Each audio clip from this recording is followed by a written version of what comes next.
Se nós fizéssemos um exercício de passear na história e ir 100 anos antes daquele dia, 10 de maio de 1964, e fôssemos lá para Paris, na França, encontraríamos um jovem idealista chamado Léon Déon, nosso fundador, terminando o seu curso de Direito. Fez o doutorado em Direito Civil e terminou naquele ano de 1864. Naquele ano começaram leis educacionais na França que tornavam cada vez mais difícil a situação da educação católica. Por fim, muitas congregações seriam expulsas da França, inclusive a nossa, não é? Que seria fundada mais de 10 anos depois, apenas em 1877, 78. Mas estamos agora em 1864. Eu quero passear com vocês nesse ano. O pai não queria que ele fosse sacerdote, ele tinha essa vocação desde os 13 anos, quando fez uma experiência mística lá numa cidadezinha chamada Hasbrouck, que era cuidada, o colégio era cuidado pelos franciscanos capuchinhos, e ali, diante do presépio, ele sente uma voz de Deus dizendo: seja padre, 13 anos de idade. Mas o pai não queria saber disso. Ele era rico, o pai era um rico comerciante de cavalos de raça no norte da França. Mas para viver esse apelo à santidade que vinha de dentro dele, sua vocação era ser padre. Ele segue a voz do pai, obedece o pai. E o pai diz: vai fazer direito, você vai ser advogado. E ele vai. E quando termina, em 1864, o curso de direito, ele pega o diploma e entrega para o pai e diz: está aqui, pai, eu obedeci. Santo é aquele que obedece, não? É obediente. E aí o pai ficou muito feliz e disse, a mãe ficou muito feliz também, o pai Júlio, a mãe, a Fanny, ficaram felizes, dizendo: pode pedir um presente. Ele disse: eu quero um passeio para a Terra Santa. Naquele tempo não tinha avião, né? Tinha que fazer uma caravana, só que era coisa de gente rica, não é? Fazer uma caravana, e ele foi com um amigo dele chamado Leon Palustre, que era um arqueólogo, interessadíssimo das coisas na França, e foi, na Terra Santa, e foram lá com uma caravana até a terra de Israel. Na beira do mar da Galileia, ele sente de novo a mesma voz que tinha sentido aos 13 anos, só que agora, muito mais forte, dizendo: agora você já obedeceu ao seu pai, agora vem obedecer a voz de Deus. E ele diz para o amigo dele: volta por terra, que eu vou pelo mar para Roma. E lá ele se encontra com o Papa Pio IX. Imagina, um jovenzinho, né? Jovenzinho mesmo, de 20 e poucos anos, se encontrar com o Papa. E ele conta a história para o Papa: eu queria ser padre, mas meu pai não deixa. E o Papa diz: não deixa, mas agora quem manda sou eu. Vá para o Colégio Santa Clara. O Colégio Santa Clara é ali bem no miolo de Roma. Quem já teve a oportunidade de andar por Roma sabe onde é o Colégio Santa Clara. Do lado tem a igreja Santa Catarina Sopra Minerva, né? E o Déon andava por aquele miolinho ali, que eu estou agora imaginando, ele andando ali como jovenzinho, aí agora já com a batina de seminarista, porque já em 1865, ele já é seminarista, né? Imagina o pai dele quando ele chegou em casa, agora sem a barba que ele tinha, o cabelo era comprido, agora ficou curto, agora tinha a roupa, o terninho de advogado, agora virou seminarista. E foi seguir a voz de Deus. E ele andava por aquele miolinho. E nas andanças do Déon, ele fala muito isso nas suas meditações, no seu diário, porque ele começa a escrever um diário nessa época. Ele passa na frente de um dos monumentos mais bem conservados de Roma, da Roma Antiga, que é o Pânteon. Não tem só um Pânteon em Roma. Eu conheci ao menos 2, né? Um fica no Fórum Romano, onde hoje é a igreja de Cosme e Damião, mas ele é bem pequenininho. Agora o outro é um lugar onde tem um sorvete delicioso, dizem que é o sorvete mais delicioso de Roma, e lá, nesse Pânteon, hoje é uma igreja, né? Mas onde raramente se celebra a missa, porque é um monumento, onde os romanos colocavam todos os seus deuses, todo mundo que criava um deus ia lá, e colocava, isso significa Pânteon, né? Pan significa todos, Theos é Deus, Panteon, todos os, eita, O que será que isso tem a ver com a solenidade de todos os santos? Tem tudo a ver, porque é nesta imagem do pânteon de todos os deuses pagãos, que Deon viveu a sua experiência de seminarista, que os primeiros cristãos que foram se convertendo em Roma também viam. Tem todos os deuses aqui. Quando chega no século IV, que o Império Romano se converte ao cristianismo, no lugar de todos os deuses pagãos, colocam todos os santos, inclusive aqueles mártires que ninguém sabia o nome. Então, aos poucos, a história, tanto no Oriente quanto no Ocidente, vai criando uma festa do pânteon cristão, não é? Até que o pânteon é consagrado como igreja cristã. Para dizer bem a verdade, no início, a festa era no primeiro domingo depois de Pentecostes. Aos poucos essa festa, essa solenidade vai se deslocando até o dia 1º de novembro, e no Brasil ela é deslocada até o primeiro domingo depois do dia 1º de novembro, portanto, hoje. Essa é a origem, mas tem muitas outras origens, não é? Celtas e todas as religiões têm uma memória do céu, de todos aqueles que estão numa outra dimensão, que nós não sabemos nem dizer bem como é, porque não estamos lá, mas sabemos que a fé une o céu e a terra, e é isso que celebramos hoje, a união entre o céu e a terra. Agora, nós podemos ter uma ilusão de achar que os santos da Igreja Católica são aqueles que estão nas imagens de nossas igrejas, e aí criamos um pânteon em cada igreja, e isso é quase pagão, não é? É bacana, é bonito saber que temos Santa Teresinha do Menino Jesus, temos São Benedito, temos Santo Antônio, e todo santo tem duas características: ele é um exemplo de vida e um intercessor que nós temos no céu. Mas existem muitos, milhares, centenas. A primeira leitura falava de 144 mil, né? Só para dizer que é um número incontável, né? Quem de nós sabe o nome de 144 mil pessoas? É um número simbólico do Apocalipse para dizer que todos aqueles que estão no céu. Eu fico imaginando quantas pessoas que a gente não conheceu, que a gente diz assim, essa pessoa que todo dia ia na missa. Vou dar um exemplo aqui, que todos nós aqui talvez tenhamos conhecido, o seu João e a dona Teresa, os pais do padre Benê, né? Eu cresci como fráter aqui, né? O padre Zé Quinúbio, o padre Paulinho, deve lembrar, os dois passando aqui na frente, indo para a missa, voltando, já estão no céu. Eu não acredito que um dia a igreja vá canonizar e colocar uma imagem da Santa Teresa, né? Machado, e o seu João Machado, na igreja do conventinho. Mas todo mundo que viu eles na fidelidade do começo até o fim da vida, reconhece neles um exemplo de vida e intercessores no céu. Não tem a canonização, ou seja, eles não foram colocados no cânon da missa. Isso é canonizar, colocar no cânon da missa, né? Mas eles foram pessoas felizes em tudo que fizeram, portanto foram bem-aventurados ou beatos. A palavra beato significa feliz. E o Papa Bento XVI, na sua genialidade, disse uma frase tão breve quanto intensa e verdadeira, que eu gostaria de ter sido o autor: santidade é felicidade. Santidade é felicidade. Isabel diz, feliz és tu, Maria, né? Porque fizeste a vontade de Deus, tudo se cumprirá, a promessa se cumprirá. Portanto, ser feliz é ser santo.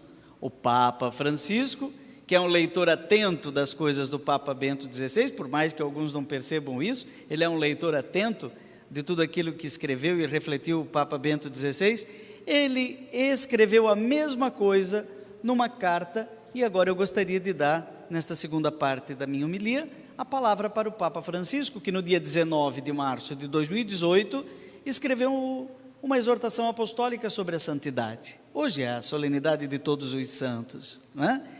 Nós não queremos um pânteon na terra, mas sabemos que existe um pânteon no céu, não é? Existe um lugar para todos os santos, para um número incontável, uma multidão imensa de pessoas que agora estão diante do trono do Cordeiro.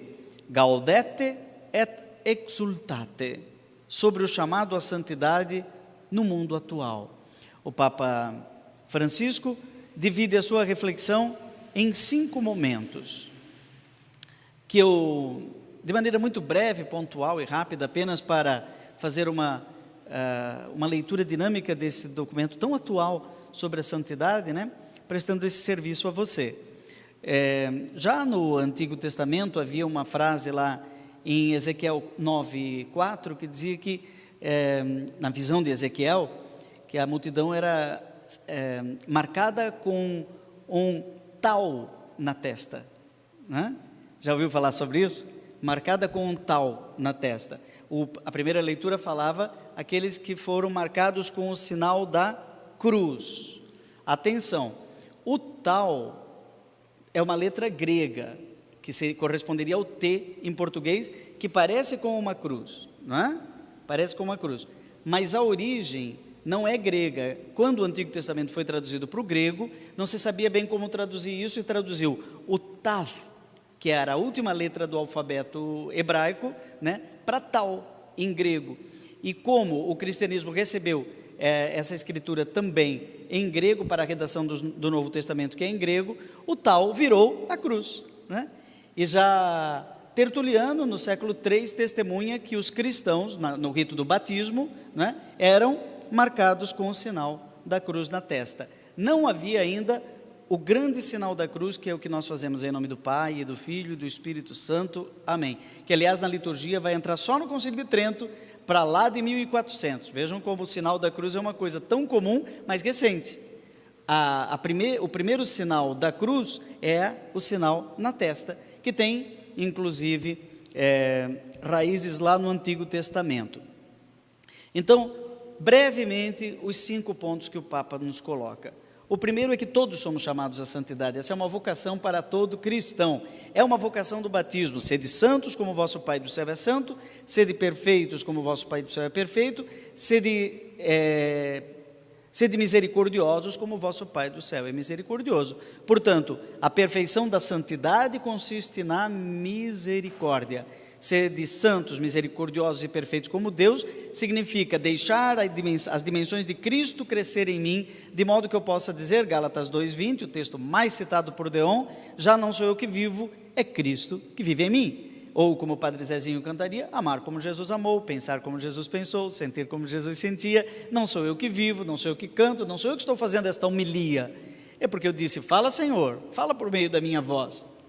Me preparei sim, mas pela ação do Espírito, é a voz de Cristo que fala em nós, também no pai e na mãe que educam seus filhos. Diz, olha Jesus, eu não sei como falar às vezes para minha filha adolescente, então fala no meu lugar, e você sente que Deus fala por meio de você.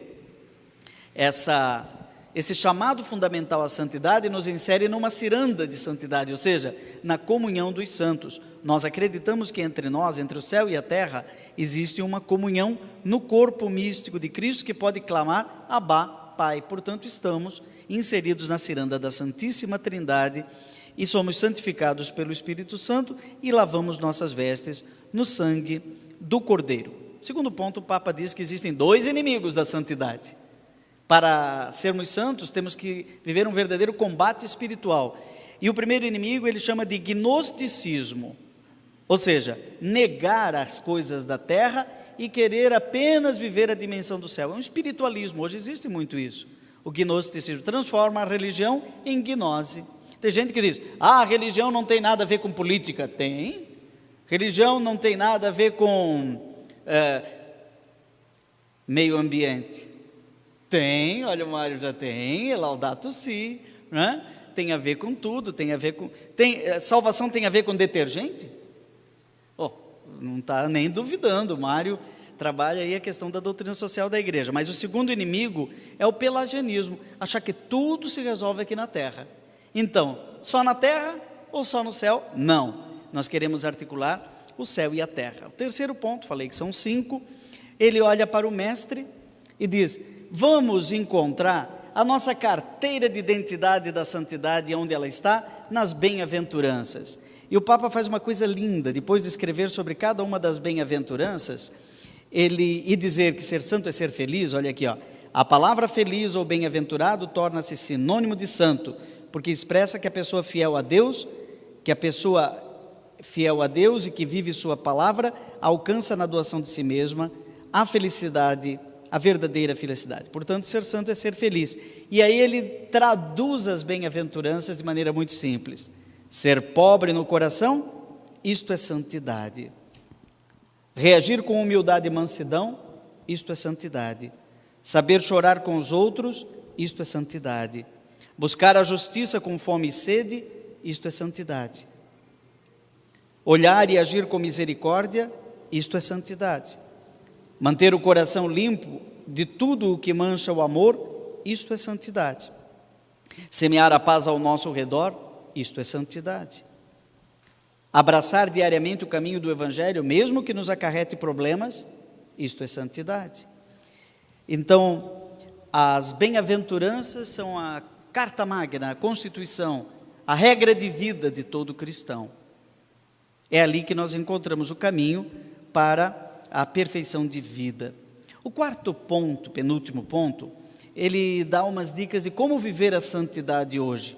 E ele traduz com nomes mais atuais as atitudes do santo atual: tolerância, paciência, equilíbrio, alegria e humor, ousadia e ardor, oração. Cada um de nós vai descobrir o seu caminho de santidade, que inclui perseguição, inclui lágrima, né? Inclui fome de justiça, mas com certeza também muita mansidão e misericórdia. Mansidão é uma palavra que significa equilíbrio, no grego é praus, né? E os santos são pessoas íntegras e integradas, como disse Deus a Abraão, Gênesis 17:1, anda na minha presença e ser íntegro. Hoje, a santidade pode ter um outro nome, integridade. Vivemos num mundo de corrupção. Então, a santidade é a integridade. Viver de maneira íntegra e integrada, na abertura de coração e na solidariedade. O último ponto, como não poderia faltar no discurso de um jesuíta, como é o Papa Francisco, ele fala sobre o combate espiritual, a vigilância e o discernimento. E aí ele fala longamente como viver no dia a dia esse combate que nos leva à vitória dos santos. O último número, 176, então evoca um exemplo, na verdade o penúltimo, não é? Pois ele diz tchau. Mas o número 176, eu gostaria de ler para degustar o texto do Papa e convidar você à prece que o Papa convida neste número. Ele olha para Maria como modelo de santidade.